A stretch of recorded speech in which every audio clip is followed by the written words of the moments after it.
আমাদের cooking channel ঘরোয়াতে আপনাকে স্বাগতম। আজকে আমরা খুব সহজেই বাসায় বানাবো স্বাস্থ্যকর ও দারুণ স্বাদের চটপটি। এটা বানাতে আমাদের যেসব উপকরণ লাগবে সেগুলো হলো ডাবলি ডাল 3 কাপ, মাংস 4 পিস, লবণ পৌনে 2 চা চামচ, আদা বাটা 1 চা চামচ, রসুন বাটা 1 চা চামচ, কাঁচামরিচ 8 থেকে 10টা, জিরা গুঁড়া 1 চা চামচ, ধনিয়া গুঁড়া 1 চা চামচ, হলুদ গুঁড়া 1 চা চামচ, চিলি ফ্লেক্স পৌনে 1 চা চামচ। বাসায় কীভাবে চিলি ফ্লেক্স বানাবেন তার রেসিপি লিঙ্ক ডেসক্রিপশনে পেয়ে যাবেন। রান্নার তেল 3 টেবিল চামচ, পেঁয়াজ 2টা, ছোটো এলাচ 5টা, লবঙ্গ 5টা, দালচিনি 2 টুকরা, তেজপাতা 1টা, তেঁতুলের চাটনি 2 টেবিল চামচ। প্রথমে আমরা ডাবলি ডাল 6 থেকে 8 ঘন্টার জন্য ভিজিয়ে রাখব। আমরা মাংসের পিসগুলোকে ধুয়ে পানি ঝরিয়ে ছোট ছোট করে কেটে নিব।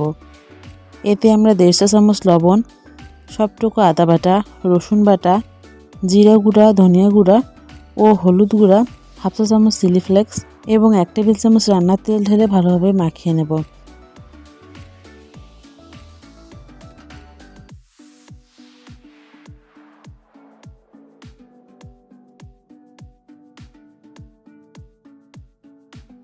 এটাকে অন্তত 1 ঘন্টার জন্য ম্যারিনেট করতে রেখে দেব।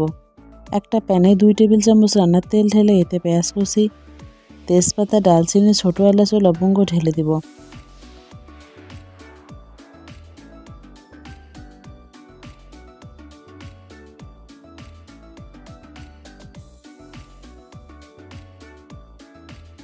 পেঁয়াজগুলো হালকা বাদামি হওয়া পর্যন্ত আমরা ভাজবো। এখন এতে আমরা ম্যারিনেট করা মাংস ঢেলে কিছুক্ষণ নাড়িয়ে 1/4 কাপ পানি ঢেলে পানি শুকিয়ে আসা পর্যন্ত কষাবো।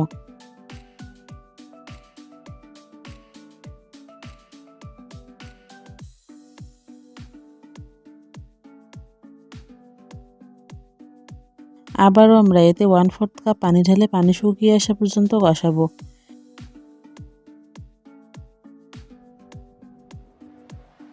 এখন আমরা 1/2 কাপ পানি ঢেলে ঢাকনা দিয়ে প্যানটা ঢেকে দিব। মিনিট 5 পর আমরা ঢাকনা খুলে মাংসটা পানি শুকিয়ে আসা পর্যন্ত কষাবো। এখন আমরা ভিজিয়ে রাখা ডাবলি ডালগুলোকে ভালোভাবে ধুয়ে পানি ঝরিয়ে প্যানে ঢেলে ভালোভাবে মাখিয়ে নেব।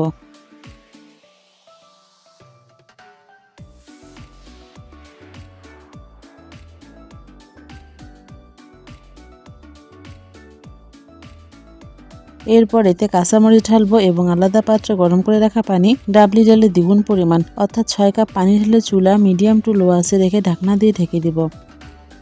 ঢাকনায় কোনো ছিদ্র থাকলে সেটা কাগজ দিয়ে বন্ধ করে দিব। প্রায় 40 থেকে 50 মিনিট পর আমরা ঢাকনা খুলে দেখব কতটুকু পানি আছে।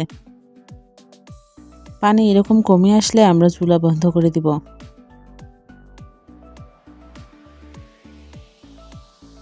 এখন একটা বাটিতে তেঁতুলের চাটনি নিয়ে তাতে 1/4 চা চামচ চিলি ফ্লেক্স, 1/4 চা চামচ লবণ আর 1/2 কাপ পরিমাণ পানি ঢেলে চামচ দিয়ে ভালোভাবে মিশিয়ে নেব।